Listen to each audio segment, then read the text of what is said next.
vamos a analizar esta propuesta, pero también el tema de los penales y el hacinamiento que veíamos anoche aquí en el final del día, vamos a analizarlo con Juan Villarán. ¿Qué tal, Juan? Es que es especialista en seguridad y que la semana pasada han presentado un documento multipartidario a la presidenta de la República. Buenas noches, Juan, bienvenido. Diana, muy buenas noches. ¿Cómo le va? La pregunta es, ¿ya tiene la presidenta el documento? Lo tiene el ministro de Yancén, el señor Carlos Neuhaus, presidente de PPC, se lo ha dado. Bueno, aquí, ¿qué opinión le merece esta propuesta que parece ir sacada de la manga del defensor del pueblo sobre el tema de las motos lineales? Sobre las motos lineales, bueno, es una medida más donde el gobierno se ha quedado totalmente empantanado en todas las medidas que tiene que tomar en seguridad. Por un lado está el problema de la movilidad, hay mucha gente que se traslada en motos lineales, y por otro lado, lamentablemente, es que las motos lineales están siendo usadas por los sicarios para matar a sus víctimas. Entonces es una contraposición de cosas, no debería de ser ninguna de la otra, podrían tomar medidas paralelas, por ejemplo, ponerle chalecos de colores reflectantes con la placa de la moto, etcétera, tanto al chofer como al pasajero, y medidas por el estilo. Y en ciertos distritos a donde realmente se está produciendo el mayor índice de criminalidad de sicariato, en esos distritos sí podría ser interrumpida provisionalmente, ¿no? Ahora, ese es el tema de la propuesta que veremos qué futuro tiene, pero además hay otro asunto que hemos tratado anoche, pero que tiene que ver con el tema de los penales. El TC en el año 2020 dio un fallo que decía pues que tenía que haber una reforma integral, que si en 5 años no se adoptaban medidas para superar el estado de hacinamiento de los penales, estos debían cerrarse. Entonces tenemos penales que están desbordados en 400 y 500% y no se ha hecho aparentemente nada. ¿Tiene solución ese problema? Sí, tiene total solución. Mire, esto viene del año 2014. En el penal de Pocoyay, en Tacna, un interno presentó un habeas corpus que efectivamente se resolvió el año 2020, y el año 2020, en mayo, el Tribunal Constitucional le dio 5 años al gobierno, al INPE y al Ministerio de Justicia, para resolver el hacinamiento. Han pasado los 5 años, se vencen en mayo y prácticamente no se ha hecho nada. De una población de 98.000 internos, el albergue es solamente para 41.000. Pero efectivamente hay por lo menos 6 o 7 penales que tienen una sobrepoblación de 600, 500, 400%. Entonces, estos penales sí o sí van a tener que cerrar en mayo. Entonces, hay una responsabilidad doble, ¿no? Hay una responsabilidad desde los últimos 5 años para todos los ministros de Justicia y presidentes del INPE que deberían de ser llamados por el Congreso. Aquellos que todavía están en plazo se les debe levantar la inmunidad y deben de ser acusados por el delito de omisión de funciones. Ellos tenían todo el tiempo del mundo para hacer los penales o para hacer pabellones adicionales en penales. O sea, los ministros del 20 al 25, así es, los ministros de Justicia deberían ser denunciados penalmente, porque ellos han cometido delitos contra la seguridad pública, definitivamente. O sea, han permitido esta situación a sabiendas de que había una orden de que en mayo tenían que cerrar por lo menos 6 penales, que van a tener que cerrar. Entonces, no es que los presos se vayan a ir a la calle. Esos presos van a tener que ser redistribuidos en otros penales que también están hacinados, pero menos hacinados.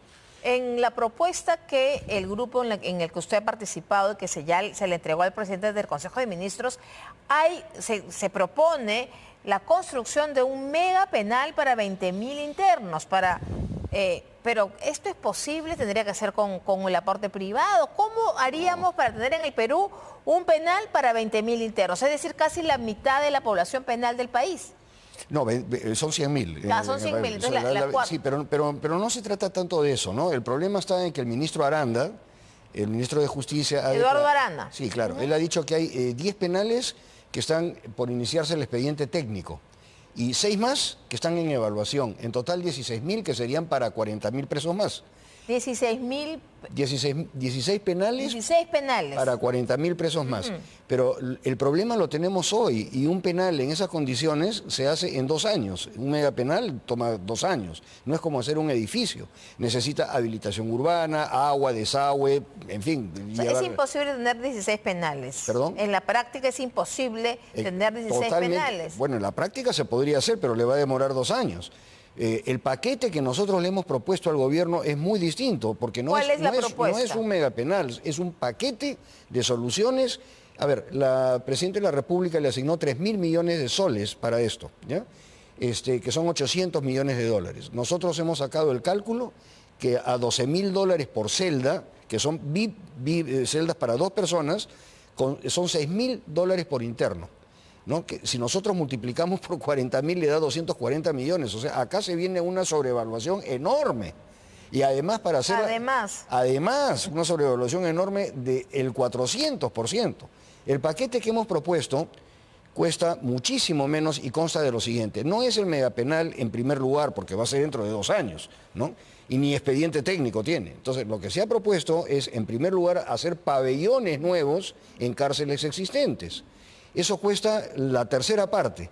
Y le doy varios ejemplos. El penal, por ejemplo, de Chayapalca, que es un penal súper seguro, a 4.800 metros sobre el nivel del mar, en una quebrada inmensa, y que queda a 5 horas de la ciudad de Tacna, no fastidia a nadie. Ese penal, que es muy seguro, se hace un pabellón adicional, porque ya están las paredes, ya está todo, se meten 2.000 a 2.500 o 3.000 internos, y lo propio se hace en otros penales. ¿Los mismos y quiénes los construirían? ¿Los mismos internos los podrían construir? La construcción se puede hacer en emergencia, se puede licitar, o se puede entregar a empresas constructoras que tengan una amplia, que sean ampliamente probos, que puedan demostrar que pueden hacer esto rápidamente. Se harían en 3 meses. Se harían en 3 meses, los paga el Estado y no se hacen en 2 años. Y además cuesta la tercera parte. Esa es la primera parte del paquete. La segunda parte del paquete es lo que el Tribunal Constitucional declaró en el año 2020, que tampoco se está cumpliendo con el inciso 22 de la Constitución Política del Perú para la función jurisdiccional. El inciso 22 lo que dice es que el preso, además de estar preso por la parte punitiva, también se tiene que resocializar. Y eso nunca ha funcionado en el Perú, no se resocializan los internos. Entonces, la idea es hacer penales productivos. En base al decreto legislativo, me parece que es el 1029, que es el decreto de asociaciones público-privadas. Viene un privado, no es un penal privado, el privado construye el penal a su costo, no le cuesta un centavo al Estado, ¿ok? Encima se encarga de tecnificar al interno, mantener el penal, el interno de baja o mediana peligrosidad se tecnifica, y después de 4 años sale un técnico en muchísimas cosas, industria maderera, liofilización del camu-camu, y cuando termina su carcelería no tiene que ir a buscar trabajo. Y es un técnico en lo que ha hecho dentro de la prisión y se establece por usufructo en terreno del Estado al costado, se cooperativiza y contribuye a la fuerza laboral del penal. ¿Qué se necesita hacer para hacer realidad este paquete que usted nos menciona, que ya ahorita está, estas propuestas que usted menciona que ya las tiene el presidente del Consejo de Ministros? Sí, se las ha entregado al presidente del su escritorio. PPC, ¿sí? ¿Qué hace falta para decir vamos con esto? ¿Definitivamente modificar algunas leyes o no? Realmente no se necesita modificar ninguna ley, se necesita la decisión política y tener 2 dedos de frente. Eso es todo lo que se necesita. La plata está, va a costar la tercera parte, se ha cuantificado, es el aporte que nosotros hemos hecho, se hace en 3 a 6 meses todo el paquete.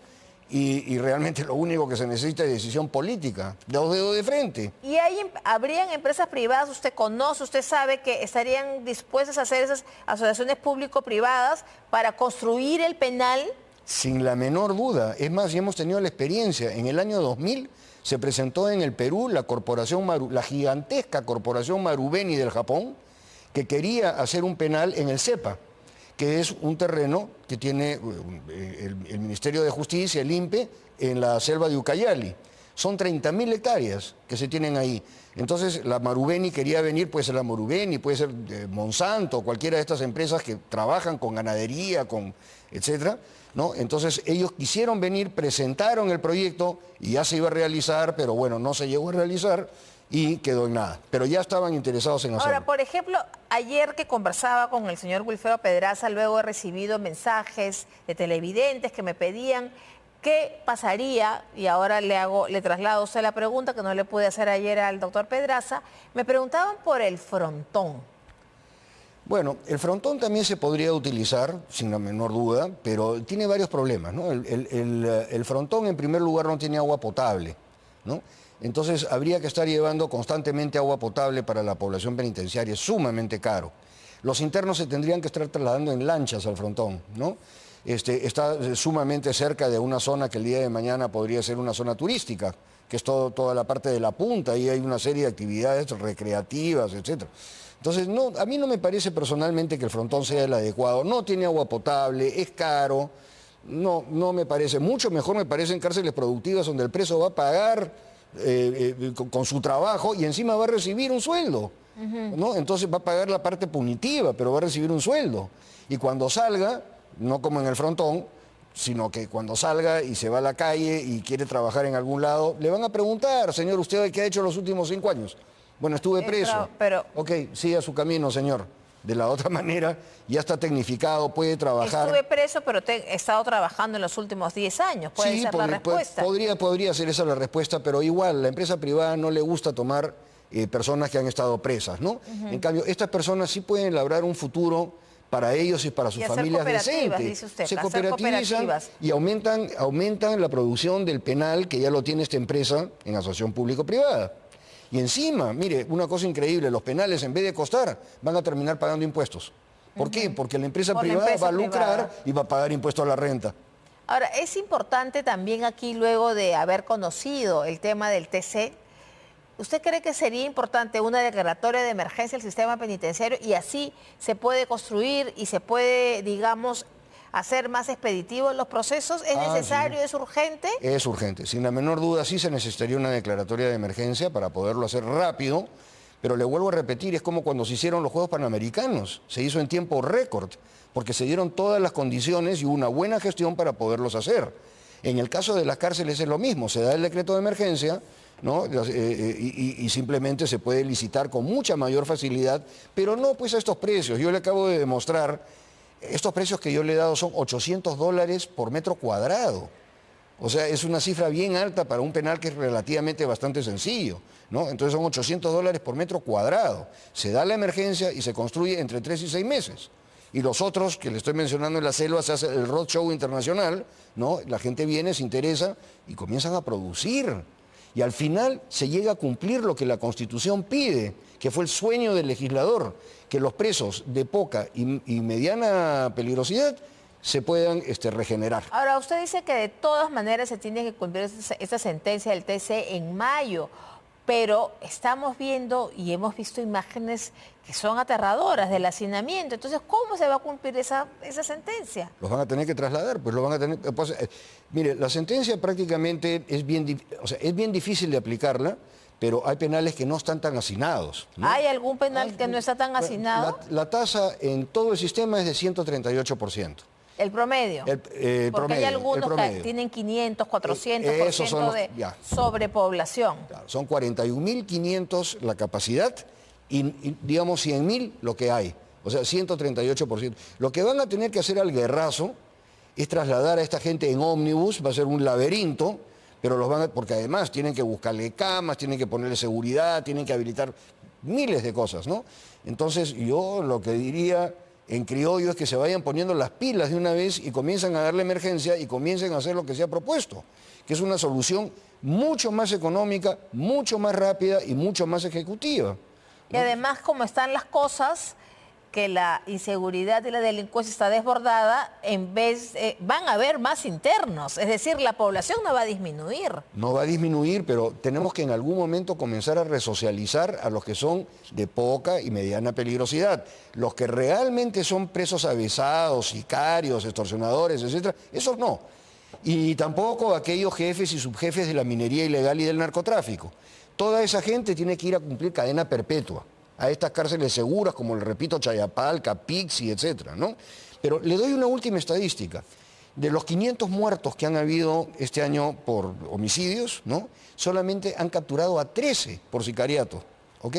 Entonces, lo que estamos viendo es que solamente el 2% de la población detenida es realmente feroz, es realmente gente avesada, gente, ¿no?, en esas condiciones. ¿El resto qué son? El resto son cheques sin fondos, alimentos. Usted sale de acá, ojalá no le pase, pero usted atropella a alguien acá en la salida del canal, ¿no? Se la pasa las primeras 48 horas, sí o sí, en el calabozo de la comisaría de acá. Y después se va presa. ¿Esa gente tiene que estar presa? Podrían ponerle tobilleras, ¿no? No las ponen.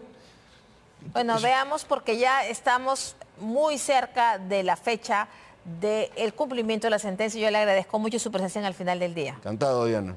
Y nosotros así hemos terminado nuestro programa y los espero mañana a partir de las 10 de la noche aquí en Canal N al final del día. Buenas noches.